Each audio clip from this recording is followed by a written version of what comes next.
Bugungi kunda yoshlar bilan ishlash davlat rahbari e'tiboridagi muhim masalalardan bo'lib, ushbu yo'nalishga har qachongidan ko'ra alohida e'tibor qaratilmoqda. Mazkur jarayonda yoshlar uchun mas'ul rahbarlarning biriktirilgani va ular bilan muntazam uchrashuvlar o'tkazilishi tizim samaradorligini yanada oshirib, yoshlarning bandligini ta'minlashda ijobiy natija bermoqda. Masalan, Yangi hayot tumanining Gulshanobod mahallasida yashovchi Farangiz Abdurahimovaning ham bandligi ta'minlanib, bugungi kunda u o'z sohasida faoliyat yuritmoqda.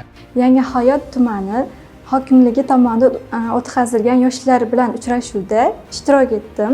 Yoshlar uchrashuvida mas'ullar menga ish taklif qilishdi va hozirda 356-maktabda maxsus pedagog bo'lib ish faoliyatini olib bormoqdaman.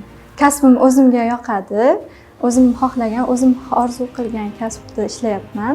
Buning uchun prezidentimizga, tuman hokimligiga va yoshlar yetakchisiga o'z minnatdorchiligimni bildiraman. Ma'lumotlarga ko'ra, Yangi hayot tumanida yil boshida o'tkazilgan xatlov natijasida mahallalarda 141 nafar ishsiz yosh aniqlangan edi. Hozirgi kunga qadar ularning 48 nafari doimiy ishga joylashtirildi. Qolgan yoshlarning ham tadbirkorlik faoliyatini boshlashi, kasb-hunarga o'qitilishi hamda o'z-o'zini band qilishi uchun zarur ko'maklar ko'rsatilmoqda. Ana shunday yoshlardan biri Sunnatilla Miryusupov ham bugungi kunda Toshkent Index majmuasida daromadli ish faoliyatini olib bormoqda. Ishsizlik sababdan Yorqin hayot mahallasi yoshlar yetakchisiga murojaat bilan chiqdim. Ular meni yoshlar uchrashuviga taklif qilishdi va u yerda meni ishsizligim ko'rib chiqilib, Toshkent shahar Index avtobozorida joylashgan Yakkayon avtosaloniga ishga joylashtirishdi.